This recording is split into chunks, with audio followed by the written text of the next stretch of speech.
Now, Slenderman is an interesting one. It had quite a long lifespan as an internet meme, or this creepypasta that, out of nowhere, seemingly became dull. Everything that was so scary about him was gone. It had been watered down and lost everything that made him fresh and so terrifying. Marble Hornets came out with their own show that had the same creature, just called the Operator. It had left a lingering presence that would leave you with a somber feeling. It had ran its last episodes years ago, though, and now it just hasn't been the same. This feeling of dread was just dead.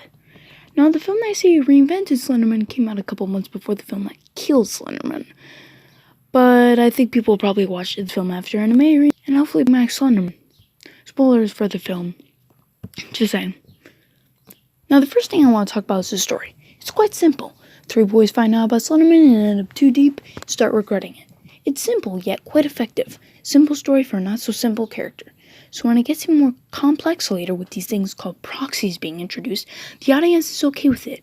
It's just a story that Slenderman needs to bring back what made him scary.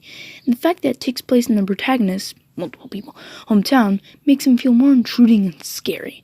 The story is kind of like what Marble Hornets was, so this could be called a reboot. The way they handled Slenderman within the story is great. They start hinting at something more deep, like the slim symbols they see just wanders around, seeing what it could mean, but not really. In this universe, Slenderman is not nearly as known as he is in general media. It's just a man in a white suit that preys on people. That's all you need. Slenderman is just this lurking creature that is only seen in brief scenes towards the middle or end.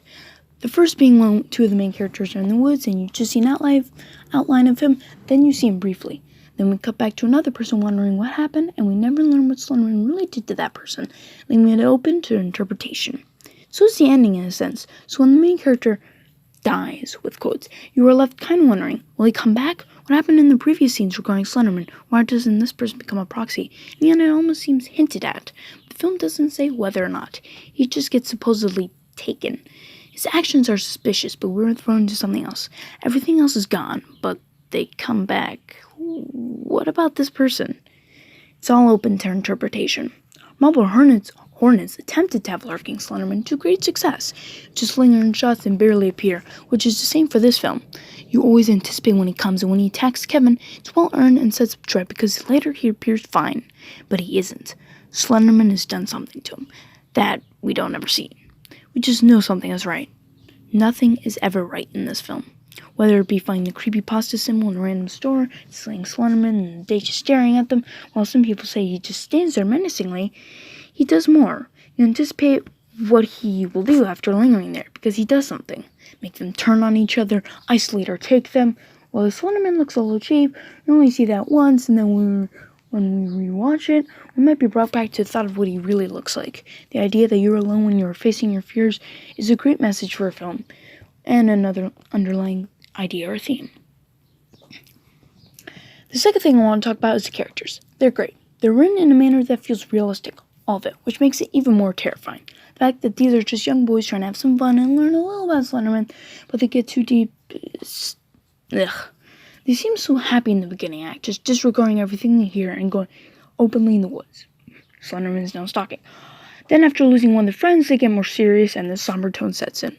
You can't escape him. The narrator or the main characters are in voice. The person we can maybe manifest. He's the person who feels dread. The others don't feel anything like that. Well, one character briefly sees Slenderman and is scared, but other than that, no one else feels anything. He's the one going insane, and everyone just doesn't believe him, but end up dead.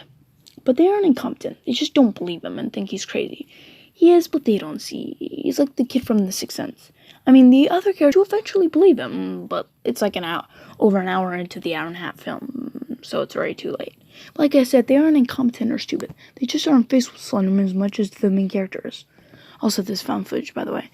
But when they're filmed, sometimes they're joking. We even gotta see where the other 2 characters say how they don't believe the person and how he's crazy.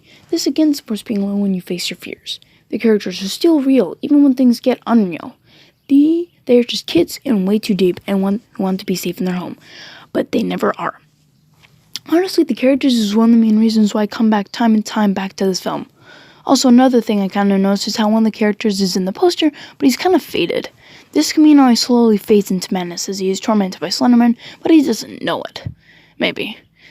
It's all open to interpretation. I also want to talk about the setting. It's just a nice little town. This sets up interesting opposites with the vicious and aggressive Slenderman mixed with a nice town that's in its prime time. It's just like the other main characters who doesn't believe Slenderman. Even when Slenderman's here, it sets the summer tone, but everything still just looks relatively happy.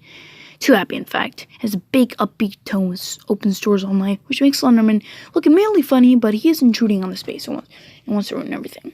Just how the other characters might think of the main character, ruining their fun. So in a way, its opposite sets up with the town and the kids. The town and the other main characters are the same, and the narrator or the filmer is Slenderman, which could explain why at the end, when he's taken, he's still in some control.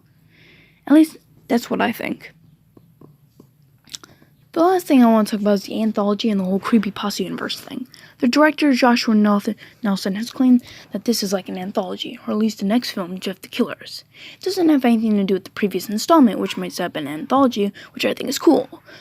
Have other people's experiences and known opposites, and could even segue into the protagonist realizing his flaws in the third act.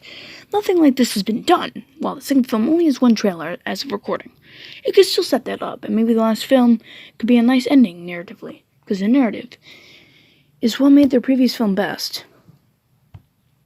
I don't think this guy gets as much credit as he deserves. He made the film that reinvented Slenderman and told a cohesive story, narratively as well. He set up a story that set up Slenderman as an unknown lingering force. He set the idea of facing your fears alone, which doesn't always end well. He had the balls to make everyone at the end die. It took some steps, and I would like to see what he does next. He says that he's making a sequel released next year, I believe.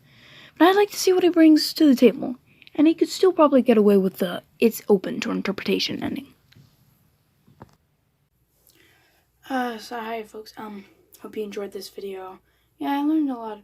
I just learned a lot more about the themes of this film, or at least what the themes were for me, to rewatching it, and I just find it very well made. I just gained a lot of interesting new things that I thought about. Like, hey, I didn't think about this. And so yeah, this is like my first analysis, actual like film analysis video. Hope you enjoy it. It took a little while to make, but yeah. So hopefully, I think I might do some more in the future. But yeah, I did learn some interesting things about this film. I mean, hopefully this doesn't seem like I'm just trying to pad it out, but yeah, and hopefully this will be released on the 1-year anniversary of the film, May 29th, because, I just thought that would just be cool. But yeah, I hope you guys enjoyed this video. Make sure to click the like and subscribe button. Make sure to also subscribe to my main channel if you haven't already. Yep, bye.